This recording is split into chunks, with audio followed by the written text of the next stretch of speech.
We are live on Facebook with our Real Choice event. My name is Sarah Vitale, and I am the chair of Muncie Resists.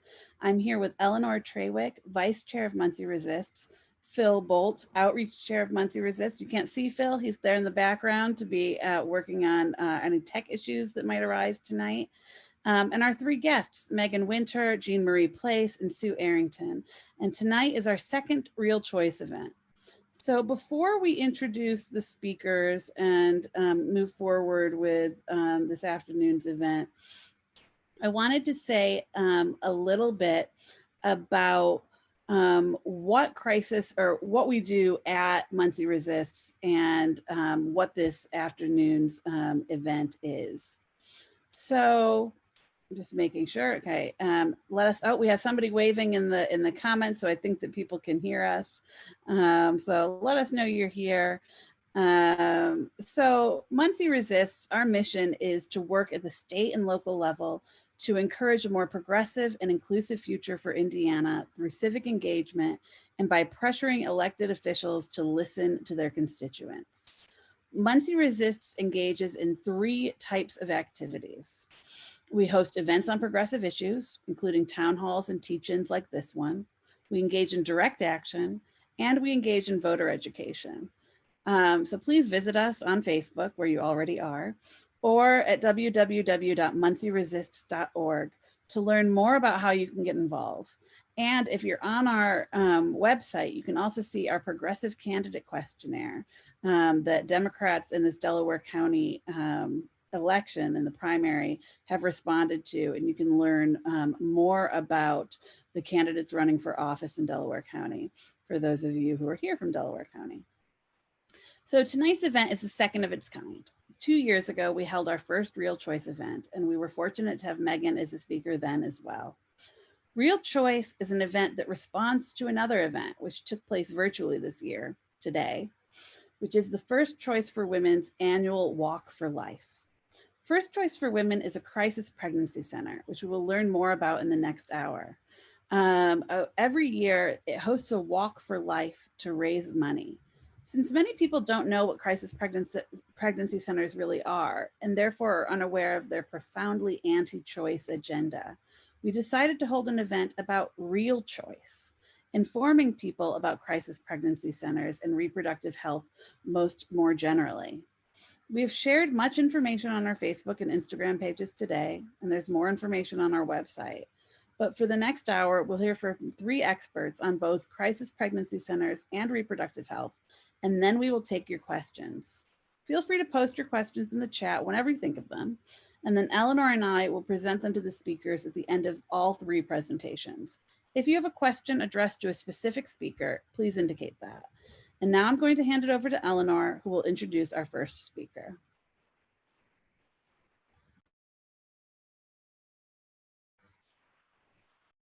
Sorry about that. Our first speaker is Megan Winter. She is the author of a relatively new book, All Politics is Local: Why Progressives Must Fight for the States, published in 2019. She's a magazine writer who has covered reproductive health care for Cosmopolitan, Essence, Bloomberg Businessweek, New York Magazine, and Slate. Check out her website, www.meganwinter.com. Thank you so much for having me. And as Eleanor mentioned, I recently published a book all about people working on the state level and how important state politics are and local politics. So I just want to start with that quick reaffirmation of what you all are doing. I know this is a hard time to be an American, and it's sometimes overwhelming what we have to face when we're working on progressive politics or trying to advance things like public health. But I just want to affirm that what you all are doing, working on the state level, is so important, and especially for matters of women's health. So I just want to say thank you for what you do, and just thank you for being here, being here wherever we are right now. So how did I first come to hear about crisis pregnancy centers and what they are? I was a freelance magazine writer. I was interviewing women about their experiences having abortions.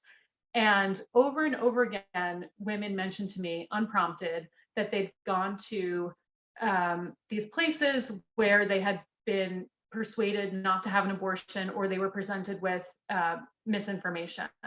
And I was really startled by how often I heard about these places just in surveying sort of I don't want to say random, but a random assortment of American women who had abortions all across the country or sought abortions. And so that led me on to doing research projects on what crisis pregnancy centers are, because it really piqued my interest. And frankly, it made me angry hearing some of the stories that I heard from women. So what are crisis pregnancy centers, or so-called crisis pregnancy centers? They're generally nonprofits that are set up to discourage women from having abortions. They often, and increasingly, are also set up to send a message that not only is abortion wrong, but using contraception is wrong, having premarital sex is wrong, being gay or trans is wrong, a whole set of things. And quite a lot of these workers at these centers are also trying to convert people into have an evangelical moment. And a lot of them, and I think this is really important, not all of these workers, but a large number of them really believe that it's their mission to create a Christian nation. So and they believe they're saving people's souls. So you have to really also, that's important for a number of reasons, but it's also important to keep in mind that's the motivation underneath a lot of the, quote unquote work that these people are doing. So they have these nonprofits set up. They will often advertise themselves as a health center and as a place where women who are uncertain about what to do should go, and or they present themselves, and sometimes and increasingly as a clinic, as a full comprehensive women's health clinic. And you'll see names like Choices, you'll see names like Women's Center, things that, and they make themselves frankly seem like abortion clinics. In my research on abortion, on anti-abortion centers, I often found that they are deliberately creating two websites, one that is openly religious and or openly anti-abortion, very clear messaging on that. And then another site where they literally look at Planned Parenthood, or they look at the independent abortion clinic in their neighborhood, and they model the website directly on that, and they use the language that a legitimate healthcare provider uses. So what happens, a woman will enter the center, she'll, fill out forms as if it's a medical office, and then the staff will tell her a variety of things. And it's not necessarily what we might imagine, kind of a caricature of the anti-abortion movement where they're praying over you, or they're telling you you're a sinner or a whore or whatever. It's much more sophisticated now. Oftentimes these places have sonogram machines. They'll use much more subtle tactics. And they also rely on misinformation. And since I last saw you all a couple of years ago, misinformation is now, it's like part of our lexicon, right? It's something that we all know is part of our political messaging, and we know it's out there.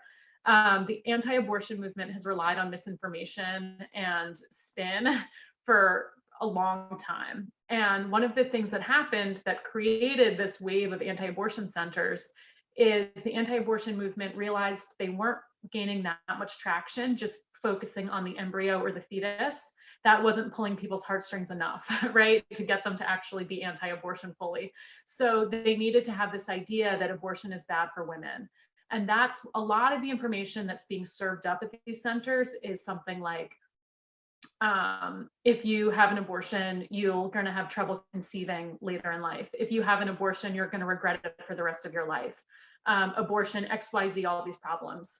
And I also have to say, as an aside, I've had friends of mine who have advanced degrees, who grew up in New York City, who are, progressive left to all these things, repeat some of those things back to me in talking about their own personal experiences. And I've had to say to them, you can conceive a child just because you had an abortion.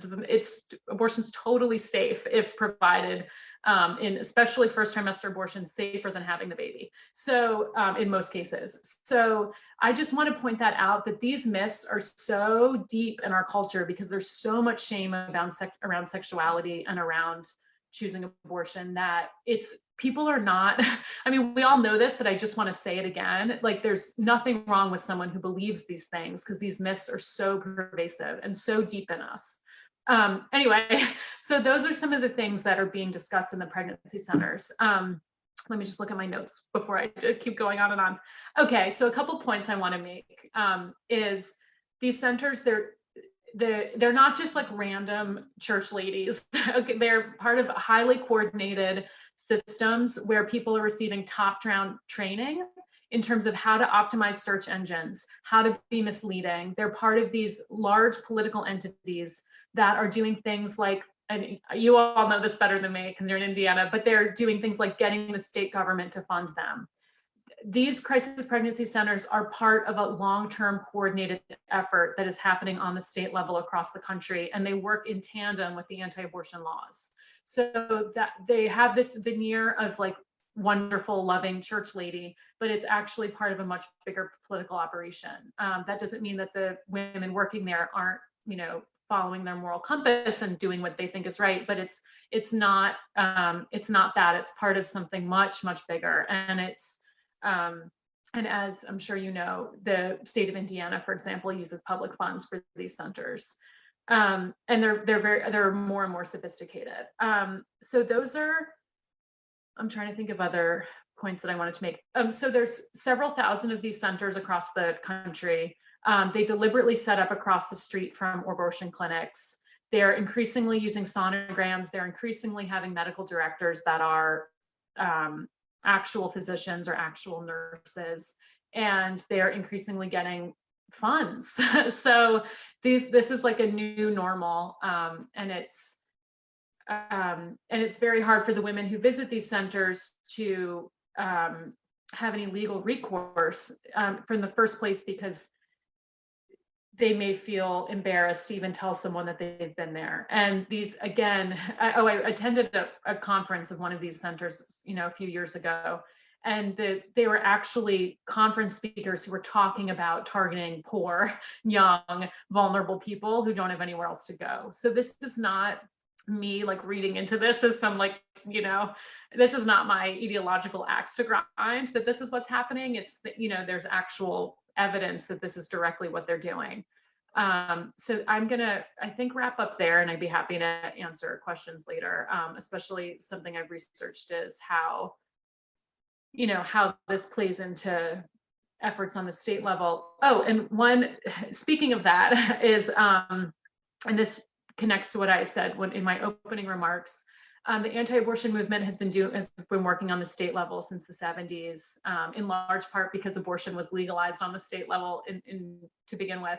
So again, just to underscore that this needs to be a very patient, long game, and also a cultural movement, not just a legal movement, in order to help women understand, actually having no safe abortion in a clinic with a doctor is not going to affect your fertility. And in fact, no, people can believe whatever they want, but that does not mean, we can all have our individual decisions, but women are not terrible, selfish people if they don't have children. All of that stuff is just as important. And being in places like Muncie and having those conversations is an incredibly important thing, because that's how the anti-abortion movement has gained traction over decades, is being very open and committed and talking to their neighbors. And so talking to your neighbors about these things is so important. So that's it. That's for me.